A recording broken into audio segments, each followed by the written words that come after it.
డబ్ల్యూపీఎల్లో RCB team రెండోసారి cup కొట్టింది. నిన్న వడదొర వేదికగా డీసీ ఉమెన్తో జరిగిన ఫైనల్ మ్యాచ్లో ఆ టీం అదిరిపోయి చేజింగ్ చేశారు. అసలు ఆర్సీబీ కెప్టెన్ మందానా అలాగే జార్జియా వాల్ వీళ్ళిద్దరూ కలిసి ఒక మైండ్ బ్లోయింగ్ పార్ట్నర్షిప్తో ఆర్సీబీ టీంని గెలిపించారు. బట్ ఆఫ్ కోర్స్ చివరిలో కొంతవరకు టెన్షన్ నెలకొంది. మళ్ళీ 2016 ఐపీఎల్ ఫైనల్లో చూసిన మూమెంట్స్ చూస్తామేమో అని చెప్పి కాస్త భయపడ్డారు ఆర్సీబీ ఫ్యాన్స్. బట్ చివరిలో ఎన్డీ క్లార్క్ అలాగే రాధా యాదవ్ ఇద్దరు కూడా చాలా సమయోచితంగా బ్యాటింగ్ చేసి ఆర్సీబీ టీంని గెలిపించారు. సో ఈ మ్యాచ్ అయితే ఒక హై స్కోరింగ్ గేమ్, చాలా అద్భుతంగా జరిగింది. అయితే మన మ్యాచ్ గురించి ఇన్ డీటెయిల్గా మాట్లాడుకునే ముందు ఆర్సీబీ టీం యొక్క విన్నింగ్ షాట్ గురించి మాట్లాడుకోవాలి. ఎందుకంటే ఆ షాట్ మీద కొంతవరకు సోషల్ మీడియాలో నెగిటివిటీ స్ప్రెడ్ చేస్తున్నారు. సో ఆర్సీబీ టీం యొక్క విజయానికి 3 బంతులు 4 పరుగులు అవసరమైనప్పుడు రాధా యాదవ్ వెనక్కి జరిగి ఒక షాట్ కొట్టింది బ్యాక్ ఫుట్ మీద, అది కూడా కవర్స్ పై నుంచి కొట్టింది. బట్ ఈ షాట్ కొట్టే టైంలో చూసుకుంటే వికెట్ పైన ఒక బేల్ కింద పడిపోయింది. అండ్ దీన్ని పట్టుకుని ఒక సెక్షన్ ఆఫ్ పీపుల్ ఉంటారు, వాళ్ళు ఏం చేస్తున్నారంటే నెగిటివిటీ స్ప్రెడ్ చేస్తున్నారు. అంటే ఆర్సీబీ టీం చీట్ చేసి గెలిచారు, ఆ బాల్కి రాధా యాదవ్ హిట్ వికెట్గా అవుట్ అయిపోయిందని చెప్పి ఒక ఫాల్స్ ఇన్ఫర్మేషన్ను ఫార్వర్డ్ చేస్తున్నారు సోషల్ మీడియాలో. సో మ్యాచ్ని లైవ్లో చివరి వరకు చూసిన వాళ్ళకి ఇది రాంగ్ అని తెలుసు, బట్ చూడని వాళ్ళు కొంతమంది నమ్మేస్తారు. మోస్ట్ ఆఫ్ ది పీపుల్ నాకు తెలిసి చూడరు. చాలామంది ఆర్సీబీ టీం కప్ కొట్టిన తర్వాత హైలైట్సే చూస్తారు. అండ్ హైలైట్స్లో చూసుకుంటే అక్కడ కూడా హిట్ వికెట్ గురించి చెప్పలేదు. బట్ నిజానికి ఇక్కడ ఎలాంటి చీటింగ్ జరగలేదు. అక్కడ వికెట్ కీపర్ తన చేతితో బేల్ని పడగొట్టింది. కావాలంటే మీకు వీడియో ప్లే చేస్తాను చూడండి. సో మీరు సైడ్ యాంగిల్ వీడియో చూసి క్లియర్గా అర్థం చేసుకోవచ్చు.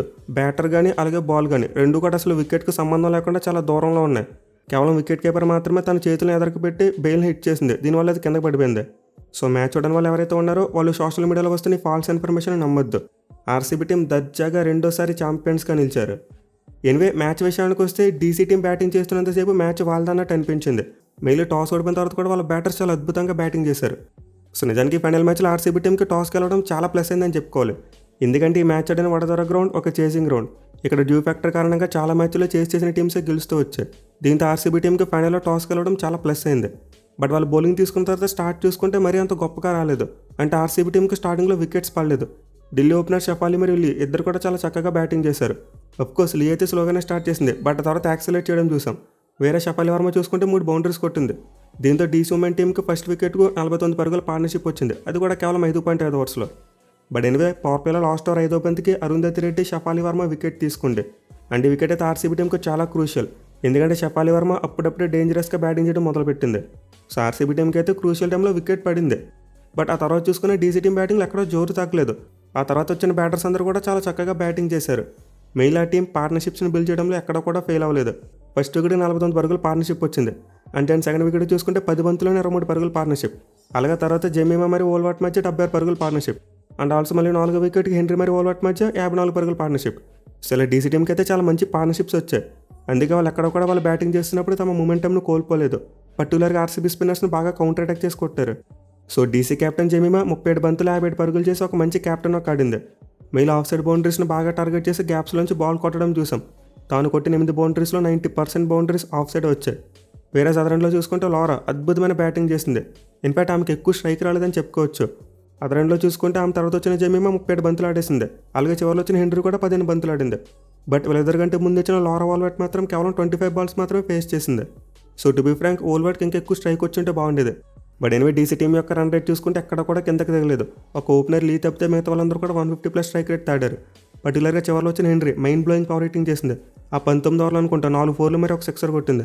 సో ఈ విధంగా డీసీ బ్యాటర్స్ అందరూ కూడా అద్భుతంగా బ్యాటింగ్ చేశారు. అండ్ బోర్డు మీద 203 పరుగుల భారీ స్కోర్ని పెట్టారు. మెయిన్ ఇప్పటి వరకు చూసుకుంటే ఏ ఉమెన్స్ T20 ఫైనల్లో కూడా అంత పెద్ద స్కోర్ రాలేదంట. For the first time 200+ score వచ్చింది. సో డెఫినెట్లీ ఆర్సీబీ బౌలర్స్ యొక్క ప్లాన్స్ అన్ని కంప్లీట్లీ ఫెయిల్ అయ్యాయి. కేవలం లారెన్ బెల్ మాత్రమే తన ఫామ్ని కంటిన్యూ చేస్తూ ఒక మైండ్ బ్లోయింగ్ స్పెల్ వేసింది. 4 ఓవర్స్లో 19 పరుగులు మాత్రమే ఇచ్చింది వికెట్ తీయకపోయినా సరే. వేరేజ్ మిగతా బౌలర్స్ అందరూ చూసుకుంటే ఆల్మోస్ట్ 10 కంటే ఎక్కువ కాన్మే. పర్టికులర్గా శైలి, శ్రీయాంక పాటిల్ అలాగే ఎన్డీ క్లార్క్ ముగ్గురు కూడా చాలా ధారాళంగా పరుగులు ఇచ్చారు. సో మ్యాచ్ ఫస్ట్ హాఫ్ అయ్యేసరికి గేమ్ ఢిల్లీ చేతిలోనే ఉంది, ఎందుకంటే వాళ్ళు భారీ స్కోర్ బోర్డు మీద పెట్టారు. అండ్ ఫైనల్ మ్యాచ్లో ఎంత డ్యూ ఉన్నప్పటికీ ప్రెజర్లో ఇంత పెద్ద టార్గెట్ని చేసి చేయడం అంత ఈజీ కాదు. పైగా డీసీ టీంకి చూసుకుంటే చాలా మంచి స్టార్ట్ కూడా వచ్చింది. బ్యాటింగ్లో బ్రిలియంట్ ఫినిషింగ్ టచ్ ఇచ్చిన హెన్రీ వాళ్ళకి ఫస్ట్ వికెట్ తీసింది, అది కూడా ఎవరిని గ్రేస్ హ్యారీస్ని అవుట్ చేసింది. సో ఆర్సీబీ టీంకి టార్గెట్ చేసింగ్లో అయితే మంచి స్టార్ట్ రాలేదు. అయితే ఫస్ట్ వికెట్ పడిన తర్వాత చూసుకుంటే ఒక పార్ట్నర్షిప్ వచ్చింది భయ్య. 92 బంతుల్లో 165 పరుగుల పార్ట్నర్షిప్, అది కూడా ఒక ఫైనల్ మ్యాచ్లో. సో నిజంగా మందానా మరియు జార్జియా వాల్ ఇద్దరు కూడా మైండ్ బ్లోయింగ్ బ్యాటింగ్ చేశారు. స్టార్టింగ్లో జార్జియా వాల్ అగ్రెసివ్ రోల్ తీసుకుంది, వేరేజ్ మందానా కొంతవరకు సెటిల్ అవ్వడానికి ట్రై చేసింది. బట్ తర్వాత చూసుకుంటే ఆర్సీబీ కెప్టెన్ కొన్ని షాట్స్ కొట్టింది, మైండ్ బ్లోయింగ్ అసలు. పర్టికులర్గా స్టార్టింగ్ ఒక స్ట్రైట్ డ్రైవ్ కొట్టింది, అండ్ దాంతో అర్థమైపోయింది మంచి ఫామ్లో ఉందని చెప్పి. అండ్ దెన్ ఆ తర్వాత చూసుకుంటే లెగ్ సైడ్ బౌండరీ టార్గెట్ చేస్తూ స్వీప్ షాట్లు కొట్టింది. వేరేస్ ఆఫ్ సైడ్ చూసుకుంటే కవర్స్ పైన కళ్ళు చెదిరే షాట్లు కొట్టింది. సో సింపుల్గా చెప్పాలంటే మందాన బ్యాటింగ్ మెజెస్టిక్, 2 కళ్ళు సరిపోలేదు. నిజంగా టైమింగ్ కానీ ప్లేస్మెంట్ కానీ ఎక్సెప్షనల్, అద్భుతమైన బ్యాటింగ్ చేసింది. ఇక తర్వాత చూసుకుంటే జార్జియా వోల్ కాదు, జార్జియా వాల్ అని చెప్పుకోవాలి. ఎందుకంటే స్టార్టింగ్లో ఆమె టఫ్ బౌలర్స్ని ఫేస్ చేస్తూ ఒక గంటలో నిలబడిపోయింది. పర్టికులర్గా ఆర్సీబీ టీం స్టార్టింగ్లో మొమెంటం కోల్పోకుండా చేసింది ఆమె బ్యాటింగ్ కారణంగానే ఆర్సీబీ టీంకి పవర్లో 59 పరుగులు వచ్చాయి. సో ఇద్దరు పార్ట్నర్షిప్ అయితే మైండ్ బ్లోయింగ్ అని చెప్పుకోవాలి. ఒకరితో ఒకరు పోటీ పడి అద్భుతంగా బ్యాటింగ్ చేశారు. పర్టికులర్గా పార్ట్నర్షిప్లో మెచ్చుకోవాల్సిన ది బెస్ట్ థింగ్ ఏంటంటే ప్రతి ఓవర్లో కూడా బౌండరీ కొట్టారు. అండ్ దీనివల్ల ఆర్సీబీ టీంకి ఎక్కడ కూడా రికార్డ్ 100 అవుట్ ఆఫ్ హ్యాండ్స్ వెళ్ళిపోలేదు. సో ఇంత పెద్ద టార్గెట్ చేసింగ్లో ఇంత క్యాలిక్యులేటివ్గా బ్యాటింగ్ చేసి ఇంత పెద్ద పార్ట్నర్షిప్ నెలకొల్పడం అంటే మామూలు విషయం కాదు. అది కూడా వీళ్ళు చాలా వరకు డీసూమెన్ బౌలర్స్కి ఎక్కడ ఛాన్స్ అవ్వకుండా బ్యాటింగ్ చేశారు. సో ఈ పార్ట్నర్షిప్ అయితే ఖచ్చితంగా చరిత్రలో వన్ ఆఫ్ ది బెస్ట్ పార్ట్నర్షిప్స్గా మిగిలిపోతుంది. బట్ ఎనివే చివరిలో చూసుకుంటే ఆర్సీబీ టీంకి చాలా జలక్ తగిలిందని చెప్పుకోవాలి. ఎందుకంటే జార్జియా వాల్ అవుట్ అయిన తర్వాత రిచాకో స్నబ్ ఆర్డర్ పంపారు. అండ్ ఆమె వచ్చేరాగానే ఒక బౌండరీ కొట్టింది, బట్ వెంటనే అవుట్ అయిపోయింది. అలాగే తర్వాత చూసుకుంటే 41 బంతుల్లోనే 87 పరుగులు చేసిన మందాన కూడా అవుట్ అయిపోయింది. సో ఆర్సీబీ టీం అయితే ఓవర్ నెంబర్ 17, 18 అండ్ 19 ఈ 3 ఓవర్స్లో కూడా 3 వికెట్లు కోల్పోయారు. దీంతో ఏమైనా కాస్త అటు ఇటు అవుతుందేమో అనిపించింది. ఇన్ఫాక్ట్ డీసీ టీం వాళ్ళు కంబ్యాక్ చేసేలాగా అనిపించారు. సో లాస్ట్ ఓవర్ వరకు కూడా డీసీ టీం తమ ఛాన్సెస్ని ఫ్యాన్సీ చేసుకున్నారు. చివరి ఓవర్లో ఆర్సీబీ టీం గెలవాలంటే 6 బంతులు 10 పరుగులు చేయాలి. మరి ఈ టైంలో రాధా యాదవ్ చాలా తెలివిగా బ్యాటింగ్ చేసిందని చెప్పుకోవాలి. ఎందుకంటే డీసీ టీం మొత్తం వాళ్ళ ఫీల్డింగ్లో లెగ్ సైడ్ పెట్టేసుకున్నారు. అండ్ దీన్ని బాగా అబ్జర్వ్ చేసిన రాధా యాదవ్ తనకి తాను రూమ్ కల్పించుకుని ఆఫ్ సైడ్ షాట్స్ కొట్టింది. అండ్ 2 షాట్స్ కూడా మంచిగా క్లిక్ అయ్యి బ్యాక్ టు బ్యాక్ బౌండరీస్ వచ్చాయి. సో ఆర్సీబీ టీం అయితే ఈ ఫైనల్లో ఒక రికార్డ్ బ్రేకింగ్ చేసి నమోదు చేశారు. అసలు WPL హిస్టరీలో ఇప్పటివరకు అంత పెద్ద టార్గెట్ను ఈ టీం కూడా చేయలేదు. వేరేస్ పర్టికులర్గా ఉమెన్స్ ఫైనల్స్లో చూసుకుంటే అంటే అది T20 లీగ్స్ అవనివ్వండి లేకపోతే ఇంటర్నేషనల్స్ అయినా అవనివ్వండి, ఇప్పటివరకు ఏ T20 ఉమెన్స్ ఫైనల్లో కూడా 175+ టార్గెట్ని ఈ టీం కూడా చేయలేదు. కేవలం ఆర్సీబీ టీం మాత్రమే పాసిబుల్ చేసింది. అది కూడా వాళ్ళు 200+ టార్గెట్ని కొట్టారు. సో రియల్ ఆర్సీబీ ఉమెన్స్ అయితే ఈ WPL సీజన్లో అద్భుతమైన డామినెన్స్ చూపించారు. ఫస్ట్ నుంచి కూడా వరుసగా మ్యాచ్లు గెలుచుకుంటూ వచ్చి పాయింట్స్ టేబుల్లో టాప్లో నిలిచారు. ఇన్ఫాక్ట్ ఇప్పటివరకు WPL పాయింట్స్ టేబుల్లో టాప్లో ఉంటూ కప్ కొట్టిన టీం ఒక్కటే కూడా లేదు. గత 3 సీజన్స్లో కూడా 2-3 ప్లేసెస్లో ఉన్న వాళ్ళే కప్ కొట్టారు. కానీ ఆర్సీబీ టీం కంప్లీట్ డామినెన్స్ చూపించి ఫస్ట్ ప్లేస్లో ఫినిష్ చేశారు. అండ్ దెన్ ఫస్ట్ ప్లేస్లో ఉంటేనే కప్ కొట్టారు.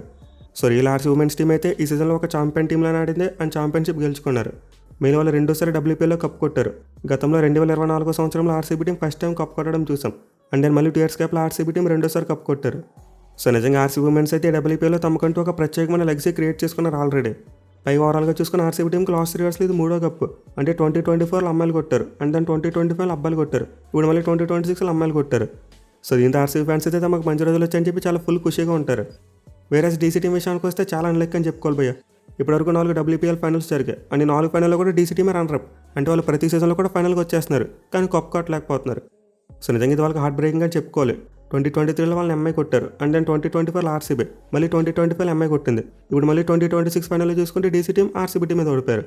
సో 4 సీజన్స్లో కూడా ఎంఐ మరి ఆర్సీబీ ఈ 2 జట్లు డీసీ టీంకి హార్ట్ బ్రేక్ని మిగిల్చాయి. మళ్ళీ ఫైనల్లో చూసుకుంటే వాళ్ళు మరోసారి ఒత్తిడిని తట్టుకోలేకపోయారు. బౌలింగ్ చేస్తున్నప్పుడు సరిగ్గా plans execute చేసుకోలేకపోయారు. At the same time fielding చాలా వర్స్ట్గా కనిపించింది. మళ్ళీ 19 ఓవర్లో రాధా యాదవ్ ఇచ్చిన క్యాచ్ని మిన్నుమని డ్రాప్ చేసింది. అదర్వైజ్ ఖచ్చితంగా డీసీ టీం ఈ ఫైనల్ మ్యాచ్లో తమ విజయాన్ని ఇంకా ఎక్కువగా ఫ్యాన్సీ చేసుకుని ఉండేవారు. ఎనివే ఈ ఫైనల్ మ్యాచ్లో 2 టీమ్స్ కూడా ఫ్యాన్స్కి అయితే ఫుల్ క్వశ్చన్ ఇచ్చాయి. 400 కంటే ఎక్కువ పరుగులు నమోదయ్యాయి. కానీ ఎండ్ ఆఫ్ ద డే చేసుకుంటే ఆర్సీబీ టీం బెటర్గా పెర్ఫామ్ చేశారు అండ్ వాళ్ళు కప్ కొట్టారు. So well played DC team and congratulations to RCB team. Thank you for watching. Have a nice day.